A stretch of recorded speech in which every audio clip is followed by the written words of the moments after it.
come on, Kerala. Come on, Kerala. Good afternoon, everyone. The topic which we are going to discuss is about the business excellence.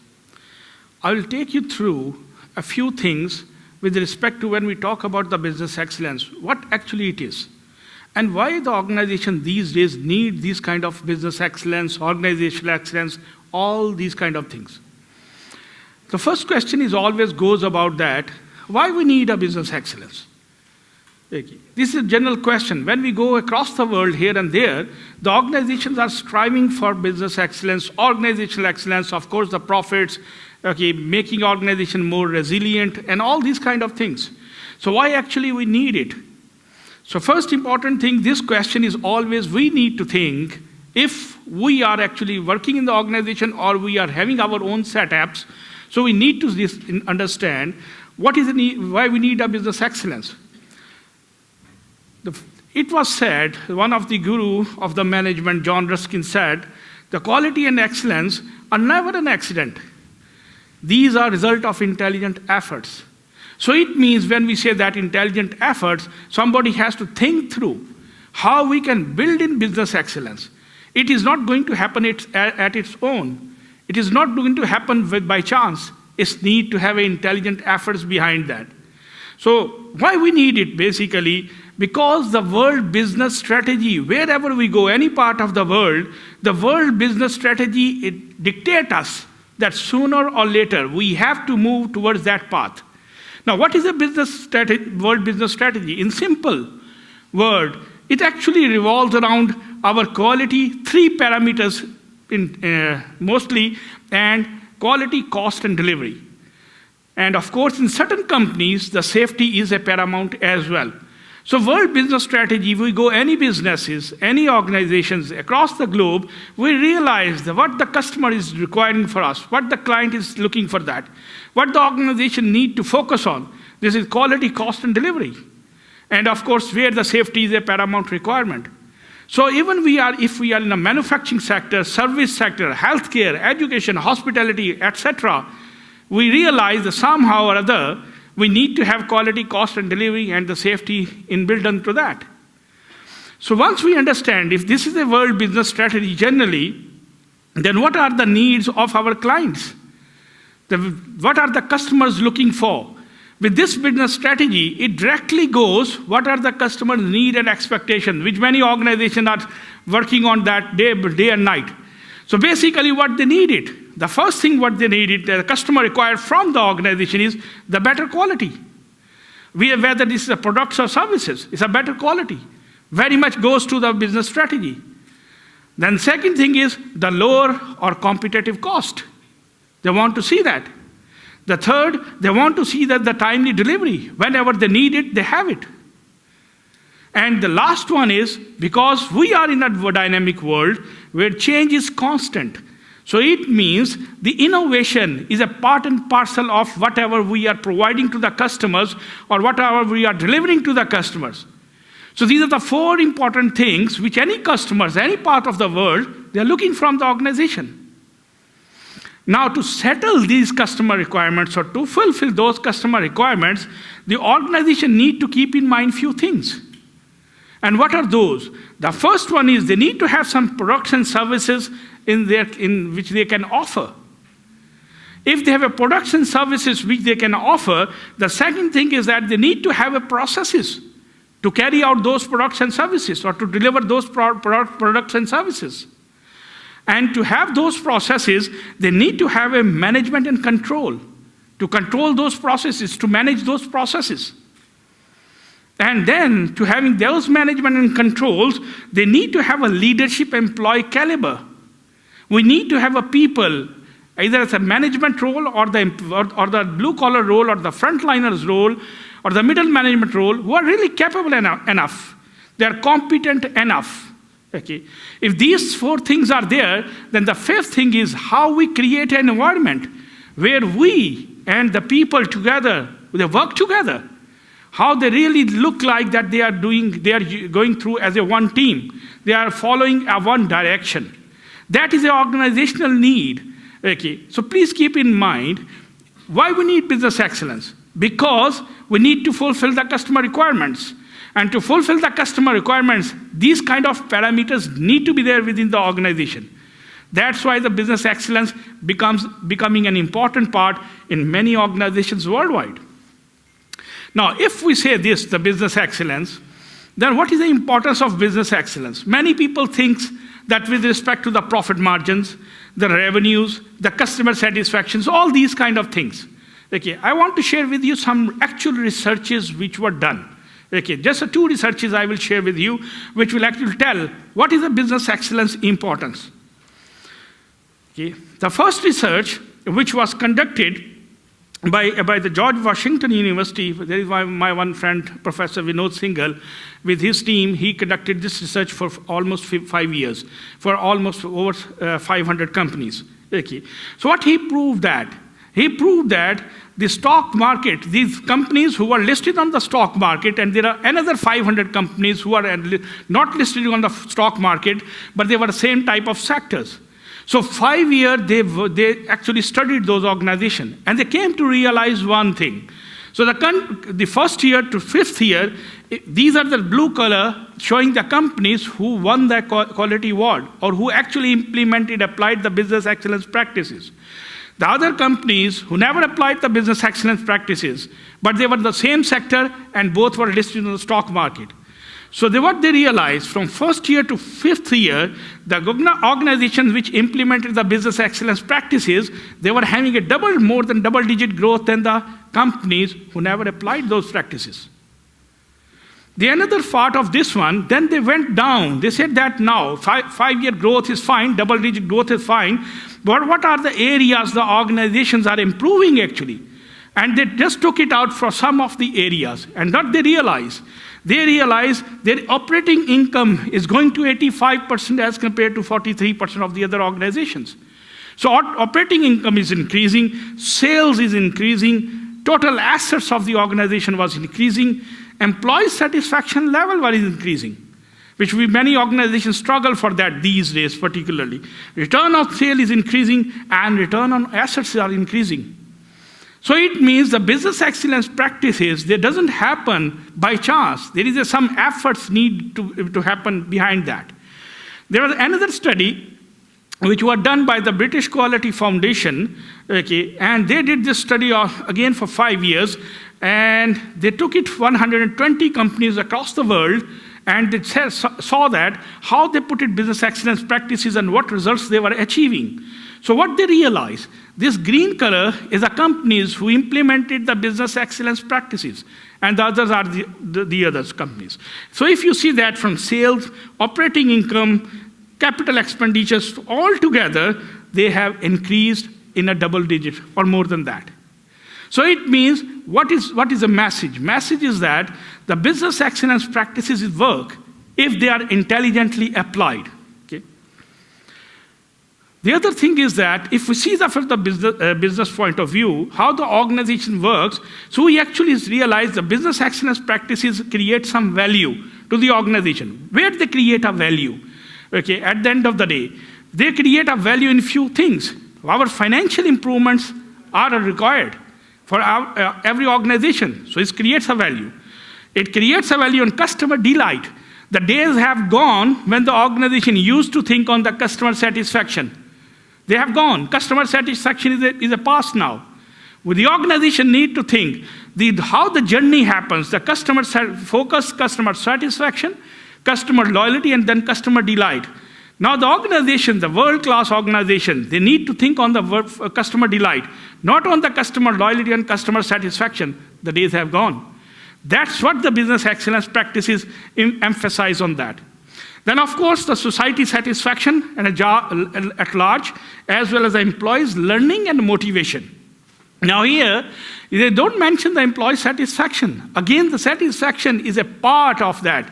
But what they have realized, business excellence practices, the learnings and motivation actually keep the people satisfied and going on. So business excellence practices try to focus on the 5 parameters of the value creation for the organization. Then, there are some critical concerns also. While we say that, yes, business excellence practices, they give the advantage, research has said all these kind of things, but there are some critical understanding, critical points we need to understand. Okay?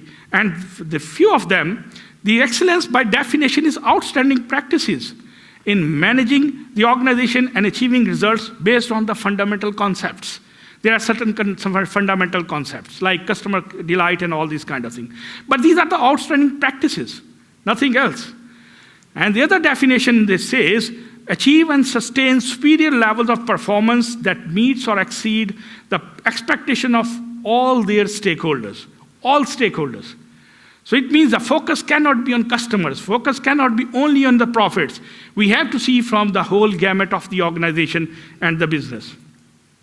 Now, how the business excellence organization actually works. This is the typical hierarchy, or you can say organization chart sort of thing. So we have an organization chart, organization over there at the top management. Then these are the departments which normally have. Then we have subsections like this. And so how it works, the business excellence. And what happens, the suppliers are there and our customers are here. So what happens, the hierarchy is like this at the organization chart, but the suppliers start the process. We do something in our departments here, and then we try to actually satisfy our customer. So how it works? It works basically that, just imagine, can we say that our organization level, we are the excellent organization? We cannot say that until and unless each of these units or sections, whatever we have. So what is happening there? We cannot say that one. We cannot achieve our organizational excellence until unless that each unit, each section, each department is not excellent. So what happens? Many organizations, they think like that. How we can get the overall excellence? The excellence cannot be overall achieved until unless each unit, each process is not working on an excellent level. It's a common sense. So if each unit is working, for example, the sales department has 2 sub-units or sub-departments, for example, until unless these 2 are not at an excellent level, we cannot achieve the sales excellence. And so that if all of these are not excellent level, the organization excellence never achieves. So it means we cannot think that at an overall level. We have to see the tiny parts of the organization as well, how they work that. So how the organizations, from the top, this is actually comes down. So they actually reinforce, the leaders, the management of the organization, they reinforce, okay, the excellence practices. And the feedback goes from bottom to up. So this is a whole cycle. When it works, then the excellence start coming in. It doesn't happen overnight, it takes time. However, this is a critical point to know that when we talk about the excellence, this phenomena actually occurs. This happens. Other thing is that in every organization, we normally have a strategic management. The strategies with our top people takes care of few things. And then we have an operational management where our processes and operations are carried out. We never realize one thing, generally in the organization, for the business excellence point of view, that there is actually strong link between the strategic management and operational management. And that strong link is actually coming out from the strategy and risk management. We have to see the risk management from all the angles, which we call it enterprise risk management. So that is the bond between the strategic management and the operational management. When this happens, then what happens actually, our strategies, our senior most level, strategic management, they start talking about the strategic quality management. And we start talking about the operational quality management. So what happens if the role of if the excellence thinking, the quality mindset is missed in the strategic management, senior most, and the operational management, we will not get the operational effectiveness. And we will not get the strategic management effectiveness. So business excellence will not be easy to achieve.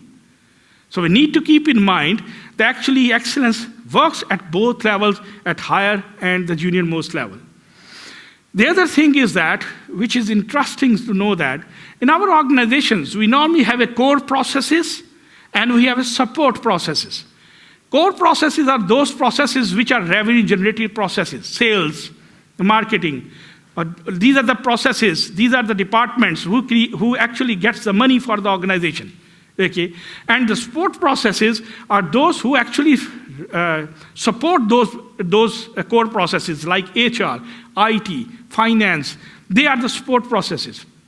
You might have noticed in the organizations, sometimes it happens, the departments or the people who are bringing the money, they are always the apples of eye of the senior people.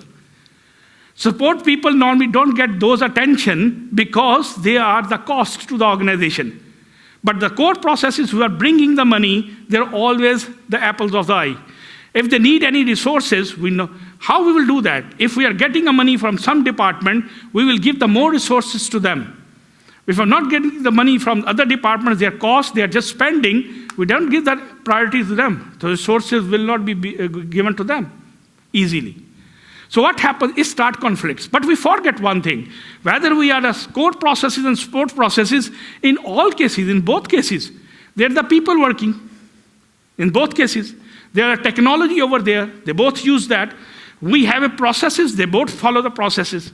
And finally, the working environment where both are working. So if the disparity happens, so this is a common problem in many organizations, the senior people never think that we need to give them the equal focus. Okay? So if there is no equal focus, then the disparity happens, disbalance happens, and if you might have noticed some departments, some people say that we are not happy, and other people say that it's all fine, going well. That this demotivation happens. So we need to have an equal focus in core and support processes. This is another critical problem which is a barrier to the business excellence. Okay. So what happens, keep in mind the management of growth, departmental focus and alignment, and how to solve the problems. All these are the part and parcel of the business excellence framework. Okay. The other thing what happens, as I mentioned earlier, if the organizations, they are a disparity within the departments, there is a disparity within the people, then what will happen? The first thing will start at the bottom, which is the yellow one, which is intra-departmental turbulence. If you have 2 people in one department, one area, or you have 20 people in any case, if they are not aligned, if they are not motivated, then you will be having an intra-departmental turbulence. The people will not talk with each other. They will be having a problem with each other. They will not talk with the different, they will not share their own anxieties and everything with the management or with the top people. So intra-departmental turbulence will start. If we don't control the intra-department turbulence, the problem within one area, if we don't solve that, it will start improving. Okay, growing. When it will grow that, we will be having an inter-department turbulence. It means now 2 areas will not start talking with each other. And finally, what will happen? If we don't control it here, it will become all the department, they come to that as an organization level turbulence. Because all the departments, they don't trust on each other, they don't rely on each other, they always see somebody else will come to solve our problems, and all these kind of things will start moving on. And finally, if this continues, the organization turbulence, the business will become at risk. So what I want to say it here, there are some typical issues which we need to keep in mind when we go or when we embark on the route for the business excellence. We need to avoid that intra-department turbulence, inter-department turbulence, and so the organization-wide turbulence, because it changes the culture of the organization. Whether we develop the culture or whether we destroy the culture of the organization due to this. Okay. So this is just an example of what I said, that just imagine there are different departments are here, like production and purchase, don't want to talk, try to push each other. Okay, they don't want to talk. If you see this example, the sales and stores, they are drifting, they don't want to trust on each other. They are going in their own way, and this is going their own way. But they're in the same organization. If you see this example, for example, process control and quality assurance, they don't trust on each other. They always see, whenever the problem happens, they go to third party or the top people or the other people that can you solve our problem. So just imagine if these things continues, what will happen? This is an organization-wide turbulence. It means the business is always at risk. So whether we are in a small organization or medium organization, large organization, we need to keep in mind these turbulences, these interdepartmental issues will never happen in the business excellence easily. Okay. With this one, then the question is from where we start the business excellence, okay? And what is a business excellence model? There are different models across the world.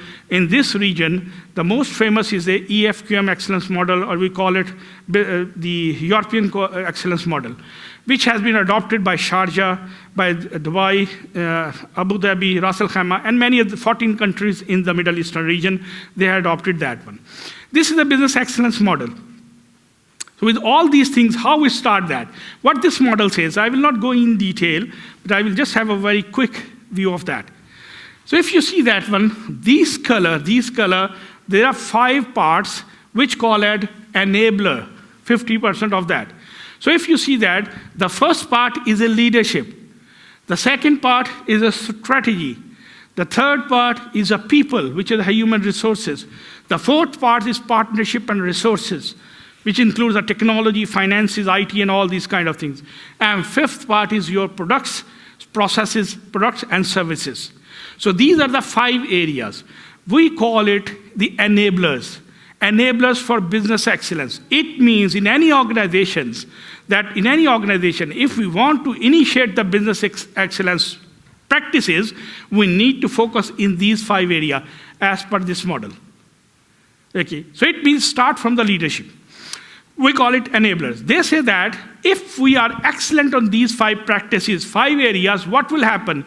We will be having excellent results in 4 areas. And what are those excellent results? We will be having a customer results. So customer will be keeping with us, repeat business, and customer will continue with us.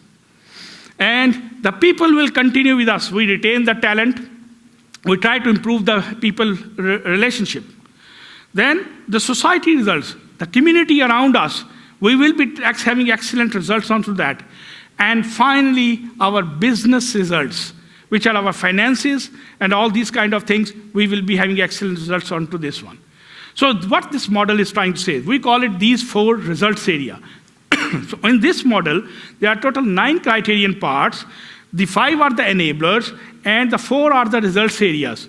So if you notice that these lines, which is connecting all these models, this means the whole model works as one unit.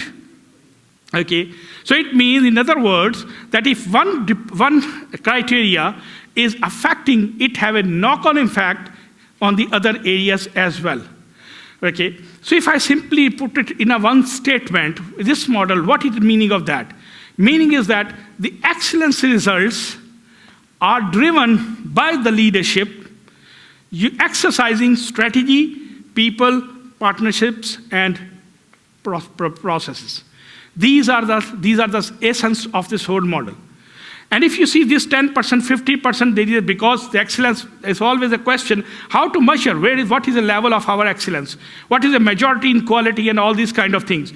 So this model has given a scoring system, and this scoring system is assessed by the third-party assessors, and they come and they assess the organization and what is the level of the maturity level or excellence level. Any organization can opt this model easily. It is easily available on the internet. You can find it from the Sharjah Chamber, Dubai Chamber, Dubai DED, Dubai Economic Development, and wherever you are. You can find this model over there. Okay. So in simple words, how we do and what we achieve is a crux of the matter of this EFQM excellence model. Widely used that. I would strongly recommend in your organizations, wherever you are, start thinking about that. It takes time. Excellence is a journey, but it is a good thought to think through. Okay. Now, how this is monitored, this excellence model, the European Quality Award, they have used the terminology radar logic. It came from radar, actually. So what is the radar logic?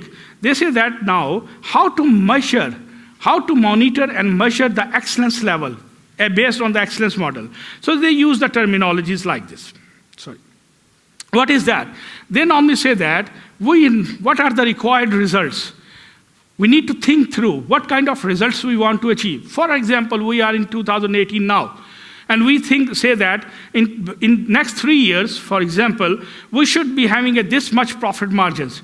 We should be having this much customer satisfaction level. We should be having this much employee satisfaction level. If we think these kind of things, these are the required results. So it means we are thinking after 3 years where we should be, or after 1 year or 2 years where we should be. If we decide upon this, then what happens? The second thing comes. Based on those required results, we actually design, plan our processes.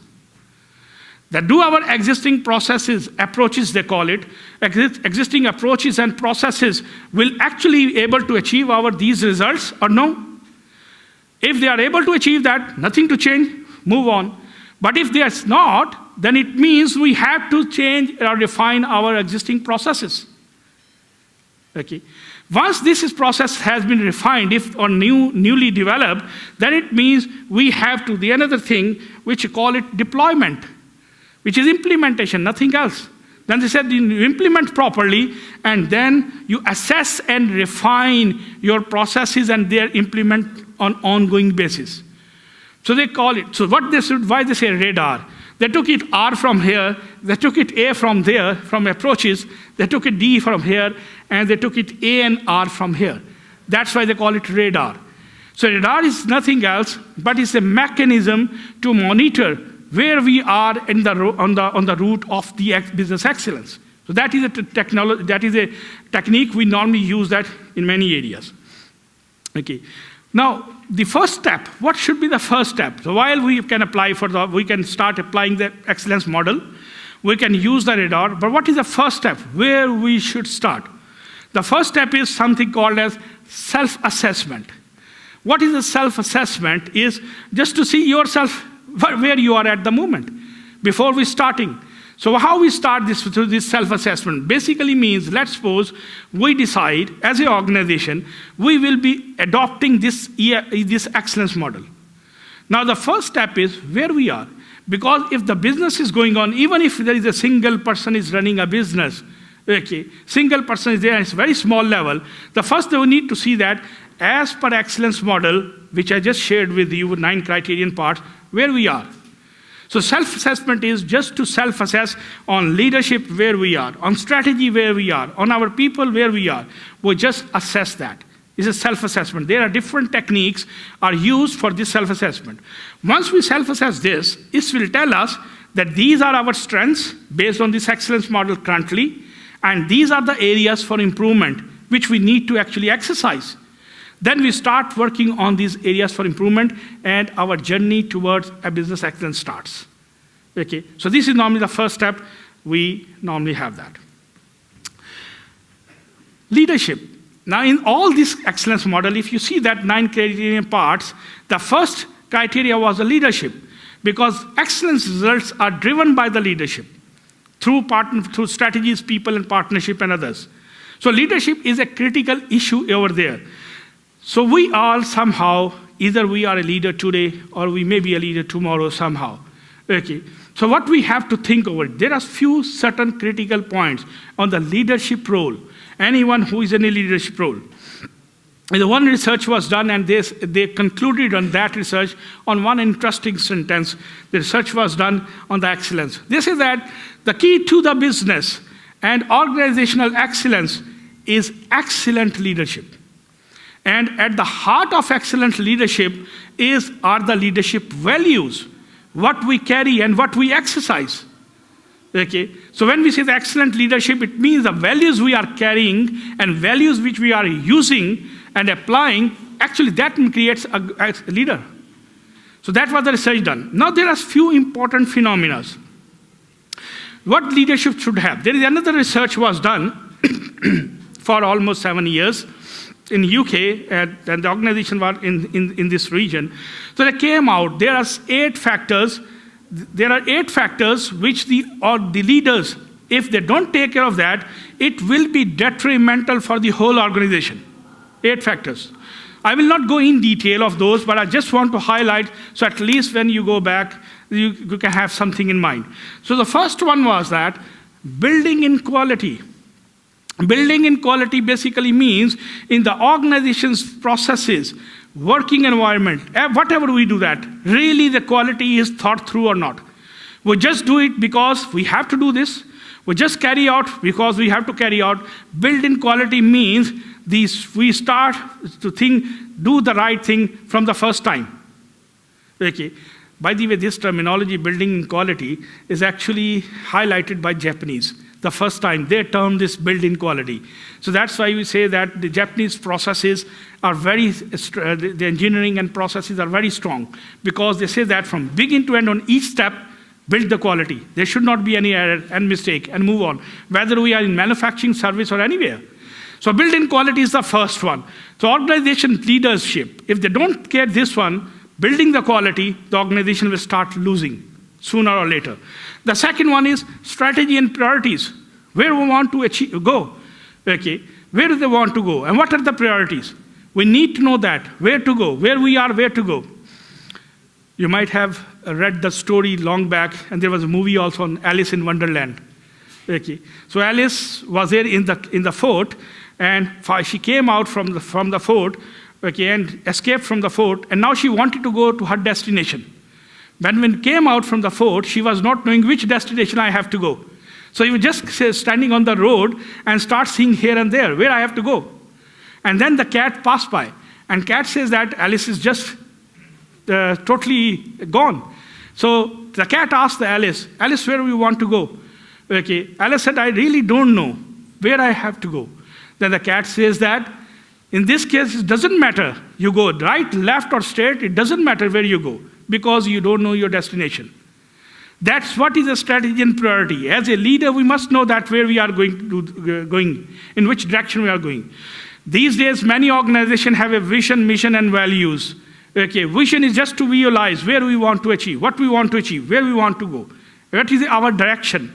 Okay, so that priorities, strategies, and priorities, if organization leaders are not careful about that, organization will never move to the direction. The third one is excellence framework integration. If we have a different processes, how they work as one unit, okay, it cannot happen that we have sales process, we have finance process, accounts process, and different process, and they are working individually. They work individually very well. However, if they are not connected, they don't realize that what is a connection and what is the impact if anyone goes wrong, then it means excellence framework is not integrated. So leadership has to see that how we integrate all these things together. The fourth one is the business issues. There are different business issues. If we go back in 2007 and 2008, we know that economic meltdown happened. Then we come back after this one. After that, we realize oil prices are crashing. Then the Eurozone issues and many other things, we see that. So what was happening with these issues, that the market was very volatile. Okay, the complexity have increasing. And we as a human, we cannot predict the future. So unpredictability is a problem with us. Okay, so what happens? So it means we are in a world which is a dynamic, and the change is constant. So how we take care of the business issues in those change environments? Really we think through what the change is going to impact. Leaders need to think that. Management and change. Many organizations, they want to change something, either process, the business model, or many other things. But you might have noticed sometimes we do the change without knowing the impact. Okay, so as a leader, we need to see that if this change, we are going to change something, how it is going to impact, where it is going to impact. Okay. The sixth one is overlapping of responsibilities. In small organizations, this is not a problem, but in the medium and large organization, many times where they start moving on, there are people having an overlapping of responsibilities. Departments have overlapping of responsibilities, and then it creates a problem. Okay, so leaders need to see that who's supposed to do what. There is no overlapping. And seventh one is a coordination. As we discuss about integration here, the coordination within the departments. I shared with you earlier turbulences. The department don't want to come together. They're working very well, but they don't talk together. Even there are 1, 2, 3 people, they have something hidden inside. They don't want to vent out. They don't want to sit together with an open mind. That's what is a coordination. And this coordination is crucial at all levels of the organization. Leaders need to understand and reinforce how this coordination is going to happen within my organization. And the last one is managing diversity. This is particular phenomena which we have here in this part of the world. We have it in many organizations, we have 2, 3, 4 nationalities. How to really understand the cultures, how to understand the mindset of this, how we have to manage this diversity and put these things together as one team. Despite they are from different nationalities, different cultures, different areas, but how to keep them as one team, that is a role of the leadership. Because if that one team is not working, they are from the different area, they still think that, and leader is not bothered about that, the organization direction will never be achieved. That is a phenomena which have to, so the HR department and the leaders need to focus on to that. These are the 8 factors which are actually, if leaders are not taking care of that, they are actually affect the whole organization. Okay? The another 8 factors, which is now required by the leaders themselves. As an individual, the leader from the business excellence perspective, leaders need to think that what they need to know, what they need to exercise, what they need to learn. So there are 8 factors. The first one is commitment and participation. They are committed for business excellence. They want to put up business excellence practices, and they want to participate onto that. Many organizations, they have this one, if they are even 2, 3, 4 people, or the middle size or large size organizations, you never see the leaders and the excellence practices. They are busy, of course, but how they really show the commitment and participate into that. Perceived benefit of excellence, that as a leader, they need to know that. They need to be so much learned, they need to be involved in business excellence. If we do use these practices, what will be the outcome? If I am a leader of my organization, if I am start trying to do some practices, and I don't know why I am doing this one, it's useless to carry out those practices. As a leader, I need to know that. That's what is the perceived benefits, what I am going to achieve through this practice. The third one is the training. There's many times, many organizations, senior people, or the people in a leadership role, they themselves are not trained. They don't learn. They say that because we are running a business, okay, whether it's a small organization or medium size, we know a lot of things, and we don't have a time for the training. This training is learning, nothing else. So it means as a leadership role, we still need to keep in mind that time to time, our learning has to be required. Just imagine that if I am a GM of my organization and I have 3, 4, 5 people, or maybe 10, 15, 20 people, who should learn more than anyone? The leader. Because the leader is running the whole show. So I may not be, you can say, expert in all areas. However, I must know that what is happening in the world. What are the new techniques are coming. So it means my learning is more important than anybody else. The fourth thing is system thinking for excellence. This is a common problem for many leaders. What is the system thinking? If I want to start a new process, if I want to start a new practice, I start that, but I don't know how it will go. What is a process will flow? What are the steps I need to take it? From where I will start, where I will end. That visualization is called as system thinking. Many of the leaders in many organizations, they are lacking with this issue. They start a lot of things because somebody is saying, or consultants are saying, or they think that, and many people say that. However, they don't know how it will flow. What will be from where to start, where to end. That is another issue. The leadership style. What kind of leadership style they are exercising? Is this really very bureaucratic, or it is very autocratic, okay, or it is very participative style? What kind of leadership style? So leadership style as an individual actually creates an organization as a one unit.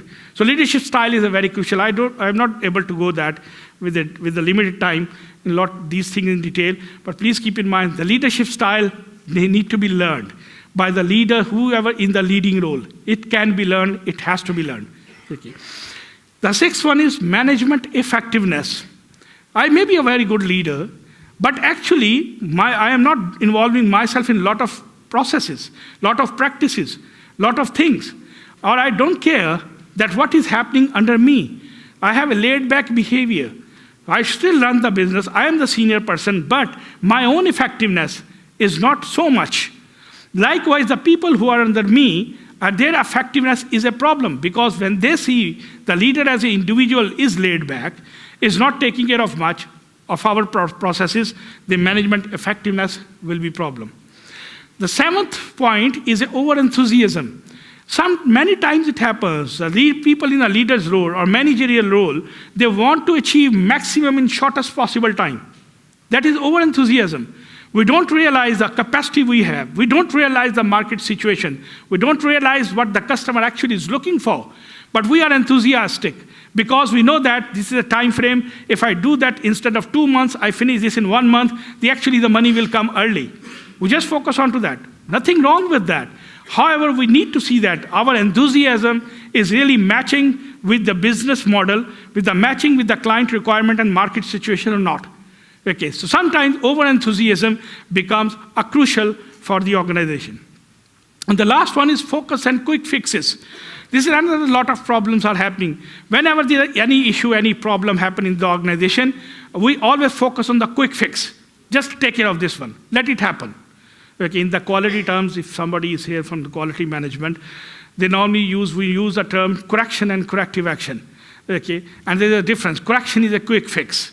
And corrective action basically means identify the cause of the problem and then take a correct action. So it means if correction is done only in those areas where the actually cause need to be identified, if we don't fix that cause, correction may be fine, but after some time it will come back. Okay, so it means that we need to know that as an organization, as an individual, that in this area, if we are just taking we are just fixing it quickly, okay, this is an ad hoc decision, and we are not identifying the cause of the problem, or this may be a critical cause for the business survival. Okay, if we don't take care of that one, we don't understand this, we will be taking a quick fix, but it will be a detrimental later on for the organization. Okay. So these are the 8 areas where the individual need to take care of that themselves. They need to learn. Okay. So at the end of the day, we need to remember the business and organization excellence improves strategic and operational resilience of the organization. Okay. Strategic and operational resilience of the organization. So business excellence models, of course, there are many benefits. You go to the books and in the internet, Dr. Google and here and there, you will find a lot of things over there. However, another one important benefit which the organization worldwide learned after economic recession. Okay, if you notice that in an economic recession, some companies, they've actually fell very easily, quickly. Some companies resisted that. What was that? That was the resilience of that. So business excellence practices actually, if they are implemented effectively, then has the operational resilience, strategic resilience. Okay, so they try to fight with the problem which happens. It's something like this. If I am a very healthy person, and if any viral attack is happening, my body will resist for some time. But if I am not a healthy person, I am a weak person, viral attack happens, my body will accept it very easily, and I will get sick. That's exactly something happened with the business excellence model. It start actually pushing the thrust at a strategic level and operational level and try to improve the resilience of the organization. Okay. You might have seen that a couple of years ago, what happened with Toyota. There was one simple issue, and they had to recall a lot of cars, Lexus and Camrys across the world. So this was a giant organization, but actually it resisted. So what Toyota did that, if you notice that one, that Toyota was a giant organization, and Toyota was able to resist for the problem which they faced. And you might say that there was a very small problem they faced that. What was that? In 1998, new Toyota president, he took over to the organization. Then he called a meeting with his strategic people, strategic management, senior most people. They were sitting together and they were discussing that what is the production level we are doing at the moment and what is the market demand. Generally in strategy meetings, planning meetings, we normally discuss. So Toyota management, they realized that our actually demand is 1.6 million unit in a world. But our production capacity is a 1 million unit in a world. So they discussed and they thought that there is an opportunity lost, revenue loss is 0.6 million unit. So what they decided? They decided, let's put the plan, let's put the strategies, practices in place, okay, and so that we should be able to achieve production of 1.6 million unit. So they made a 10 years plan. So they thought that by 2008, When we implement all these strategic plans, practices, and all these kind of things, we will achieve our results and we will be having a more revenue. What happened in 2006? You might be surprised. Toyota achieved the target 2 years earlier than the plan. And they were very happy because the money started pouring in. So they were celebrating across the world that we are actually achieved the target 2 years earlier. But one thing happened. And what was happened? Then when they made this strategic plan in 1998, they realized there are two parts, and one of them was a brake pad assembly. They realized that we are not manufacturing that. We don't have a capacity and capability, and we need to outsource. So what they did that, giant organization, just for information, Toyota was the second best company for 3 years, second best company in the world for 33 years on the benchmarking index of the world. 33 years, second best companies. First was Xerox, now that's gone already. So second best company for 33 years. But what happens when they decided that we have brake pad assembly, we have to outsource, giant organization, they thought we should have a best manufacturer of brake pad assembly from the world. So they have a suppliers, they took the quotations, proposal and all this, and they selected one company, which was a US-based company, but known as a best manufacturer of brake pad assembly and the related things. So they outsourced to them. From beginning of 99 till 2005, they were buying the brake pad assemblies for that organization, and when they received the lot, they were checking, inspecting each and every piece. Each and every piece. They were doing the 100% inspection. So what happens from 99 to 2005, there were in many lots, there was not even a single piece was defective. Not even a single piece for 6 years. Okay. So this gave a lot of confidence to Toyota that it's a best organization. Last 6-7 years, not even a single piece defective. That we should actually, why we are spending money and time and resources for the 100% inspection. We should do the random inspection. So what happens, what they did, they said that now from 2006, beginning of 2006, we will be having a random inspection. So in 2006 beginning, they got a first lot, which was having some defective piece in that. They did the random inspection. By chance, in random inspection, all the pieces, all the samples were perfectly all right. Then in the end of 2006, they got another lot, which also was having some defective piece. Again, they did a random sampling, and those samples were perfectly all right. So the defective piece were fixed in Camry and Lexus. It went on. Okay. This is one thing happened. Until unless the 2006, this is one thing happened, this was fixed. So what happened, they have some increase in number of customer complaints. In the 30 years history of Toyota, 2006 was the first year when the number of customer complaints slightly increased. Nobody bothered. Okay. In 2007, it again slightly increased. In 2008, in the history of Toyota, this was the highest number of customer complaints they registered. Okay. Still nobody bothered till we have an accident in US. And due to that, the Toyota realized. And if you notice that Toyota president went to Congress and he bowed over there, he apologized in front of Congress. When he went back, they analyzed what happened. There were two issues happen actually. The first one is, the number one, they said that we are such a giant organization, hierarchy is too much, our customer complaints were not reaching to certain level where somebody should have taken a right corrective action. They were just quick fixing, taking a correction for customer complaints. This was the first problem they find out. The second problem they find out, they were realizing that the brake pad assembly not only have a quality issue, but it can have a safety issue as well, because the people will have a deaths or accidents. So they should not have done the random sampling. It's a basic principle, quality and safety, that if anything which we are using, if have a human may have a chance of a human fatality and disability, need to have a 100% inspection. This is a basic quality of excellence principle. They compromise on that. When the Toyota president went back, he used a very interesting statement. And he said that, he called his meeting and he said that, gentlemen, we have forgot the basics of quality. Let's go back to the basics. Customer complaints handling is a basic. Inspection of all these things which have a safety issues is a basic. So they put it that one, that we need to take care of these as well. So he put it like this one. It's a giant organization having a lot of financial muscle. They were able to absorb that, and still we carry out. This was the resilience they were having that. It's a giant organization anyway. Okay. All right. So please keep in mind, we normally say that quality and excellence remain in the mind of customer for long when the price is forgotten. Okay. I think with that, thank you very much. I hope this is an informative session. Thank you very much. Kerala.